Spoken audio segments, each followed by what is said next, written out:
സമ്പൽ സമൃദ്ധി വിരിയും ചിങ്ങപ്പൊൻ പുലരി സർവരാശിയും ഉണർന്നുയർന്നൊരു ചതയം നക്ഷത്രം. ശ്രീനാരായണ ഗുരുദേവന്റെ 170ാമത് ജയന്തി ആഘോഷം അതിവിപുലമായ ചടങ്ങുകളോടെ നാടെങ്ങും ആഘോഷിച്ചു.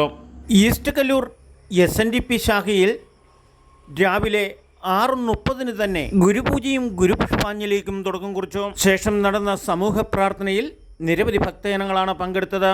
SNDP യോഗം ഈസ്റ്റ് കല്ലൂർ ശാഖ നിവാസികളുടെ ദീർഘകാലത്തെ സ്വപ്ന സാക്ഷാത്കാരമായ ഇരുനില കെട്ടിടത്തിന്റെ 2ാമത്തെ നിലയിലാണ് ഈ വർഷത്തെ ചതയ ദിനാഘോഷം.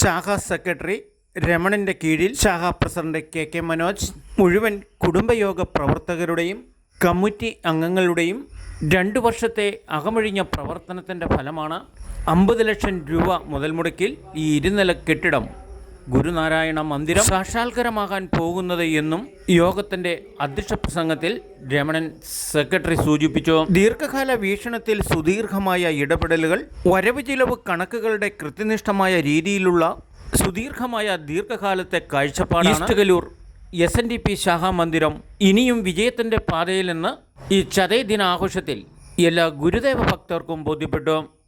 പൊതുയോഗത്തിൻ്റെ ഉദ്ഘാടനം ബ്ലോക്ക് മെമ്പർ ഇന്ദു സുധാകരനാണ് നിർവഹിച്ചത്.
ഒരു മാതൃപ്രസ്ഥാനമാണ്.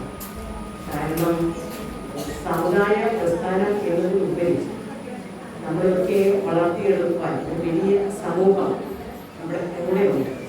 അപ്പോൾ തീർച്ചയായും അതിനകത്ത് ഒരാളായിട്ട് നിൽക്കുന്ന ഒരു ഭാഗമായിട്ട് നിൽക്കുന്ന വ്യക്തി എന്നുള്ള നിലയിൽ സമയക്കുറവുണ്ട്, വരില്ല എന്ന് ഞാൻ പറയില്ല. കാരണം അത് ചെയ്യാൻ പാടില്ല. കാരണം അവരുടെയൊക്കെ ഒരു സ്നേഹത്തിൻ്റെയും സന്തോഷത്തിൻ്റെയും പങ്കാളിത്തത്തിൻ്റെയും ഒക്കെ ഒരു സംഖ്യാതെ എന്ന് തീർച്ചയായിട്ടും ഞാൻ പറഞ്ഞുകൊള്ളാൻ പറ്റും.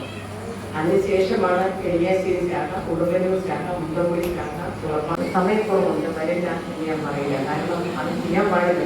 കാരണം അവരുടെയൊക്കെ ഒരു സ്നേഹത്തിൻ്റെയും സന്തോഷത്തിൻ്റെയും പങ്കാളിത്തത്തിൻ്റെയും ഒക്കെ ഒരു പലപ്പോഴും ഉണ്ടെങ്കിൽ ജയന്തി പരിപാടികൾ അങ്ങനെ നമ്മളെ സംബന്ധിച്ചിടത്തോളം ആ 2 മഹത്തായിട്ടുള്ള ദിവസത്തിൻ്റെ പ്രാധാന്യവും നമുക്ക് എല്ലാവർക്കും അറിയാം. നമുക്കറിയാം പരമകാരുണ്യവനായിട്ടുള്ള ശ്രീനാരായണ ഗുരുദേവൻ്റെ 170ാമത് ജയന്തി ദിനം. വൈസ് ചെയർമാൻ ശശി കൊട്ടാരത്തിൽ ശ്രീനാരായണ ഗുരു സന്ദേശം നൽകി. നാട്ടുരാജ്യ ന്യൂസിനു വേണ്ടി ക്യാമറ ആൻഡ് റിപ്പോർട്ടിംഗ് ഈസ്റ്റ് കല്ലൂരിൽ നിന്നും KK വിജയൻ.